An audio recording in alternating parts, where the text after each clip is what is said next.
Now imagine that kid in school that doesn't talk too much. Like, not everybody knows their name, not a lot of people know how long they've been in the school for, but they somehow manage to always get top grades, and everybody that's actually interacted with them has nothing but good things to say about them. That is exactly what today's show is like to the anime world.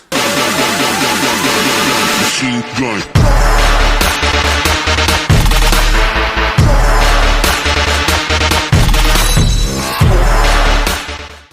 Hey, what's up guys, and welcome to the show. And today I'll be telling you about one of the most underrated and understated anime out there. I myself have found it completely by accident, Katanagatari, and this literally translates to the Tale of Swords. Now, coming out in January of 2010 and adapted from a light novel series, Katanagatari is an R-rated adventure anime based in the Edo period of Japan.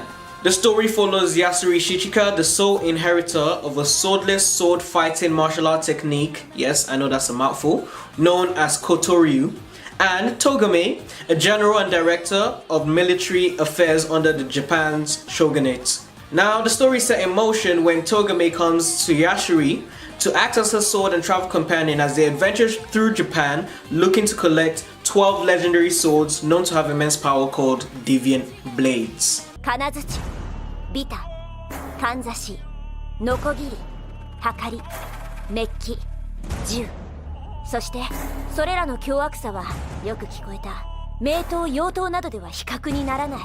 Now this show has multiple layers to it, but what you find most notable about the way the storytelling is done is that this anime is very much dialogue driven.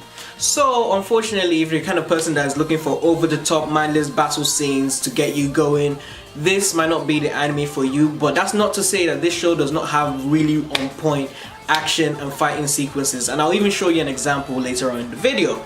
Now the dialogue laid out between the characters works impeccably, and even among like the serious conversations they have between each other, the comedic timing and pacing of some of the characters' speech patterns really keeps you entertained. So don't worry, there's a lot of talking, but I guarantee you will not be bored. Now the writers of the show have done a really good job in painting a somewhat semi-realistic picture of what traveling around Japan around this period would have been like, but at the same time it does have its own elements of unrealism.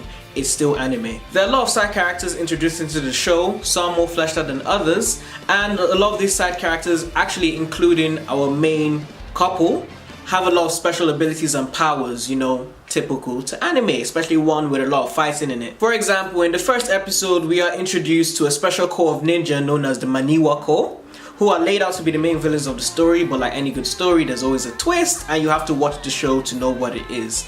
And like any other ninja in anime, they can use all kinds of techniques ranging from expert sword fighting to shape-shifting, and it honestly makes for a lot of good fighting action sequences. You actually have to take my word on that one. Another point I would like to emphasize, you might have picked it up already from the little clips I've probably edited into the video, but it's the art style. Now, as you can see, the character designs and the setting, background and everything and the way they're drawn is not really typical of what you see in anime, and I've heard a lot of anime fans that have seen this point this out as a negative, but I actually think it's a plus. It's very striking from the get-go and it keeps you involved. At the very least, you give it a double look.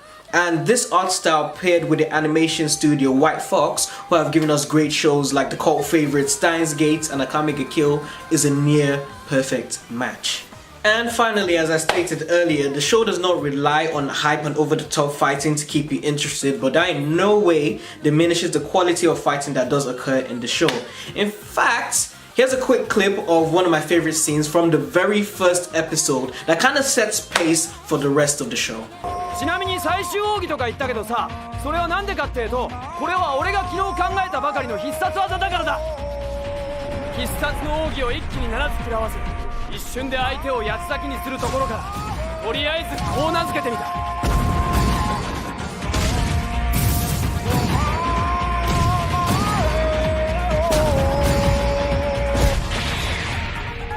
巨刀流、七下八列。